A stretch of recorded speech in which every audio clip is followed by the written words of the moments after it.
Acceleration is a term that often sounds more complex than it truly is. At its core, acceleration simply refers to the change in velocity over time. When we talk about uniform acceleration, we're really just discussing a situation where an object is either speeding up or slowing down at a constant rate.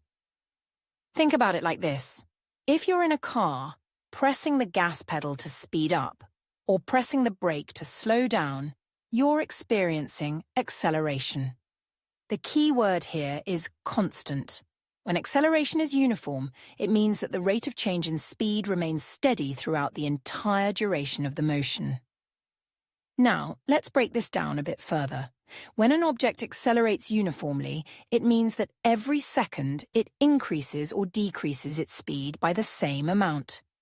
For instance, if you have a car that accelerates at a rate of 5 meters per second squared, that means every second the car's speed increases by 5 meters per second.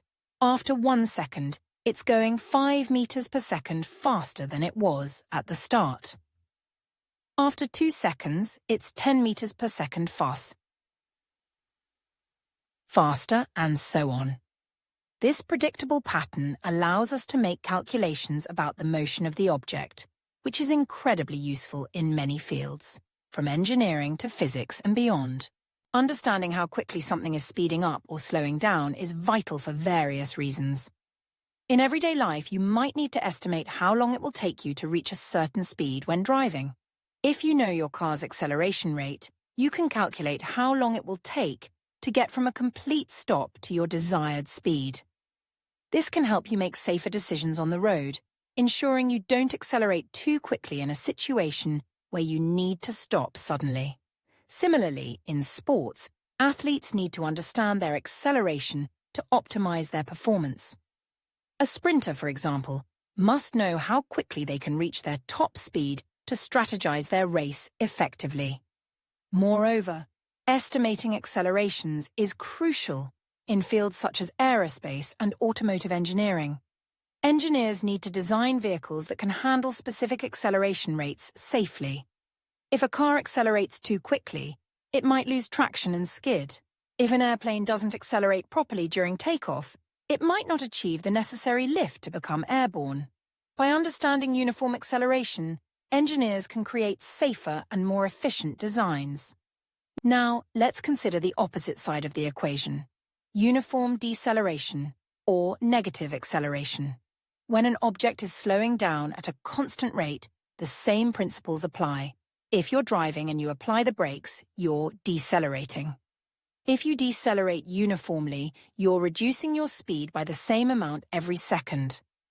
This is equally important to understand, as it helps us gauge how much distance we need to stop safely. For instance, if you know your car decelerates at 3 meters per second squared, you can calculate how far you will travel while slowing down from a certain speed to a complete stop.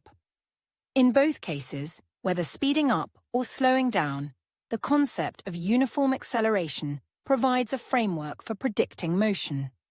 It simplifies the complexities of movement into a manageable form that can be easily calculated and understood. This predictability is what makes uniform acceleration such a powerful concept in both theoretical and practical applications. Ultimately, acceleration is not just a fancy term reserved for the realm of physics.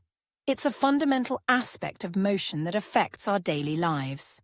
By grasping the principles of uniform acceleration, we gain insight into how objects move and interact with the world around us, empowering us to make informed decisions in a myriad of situations.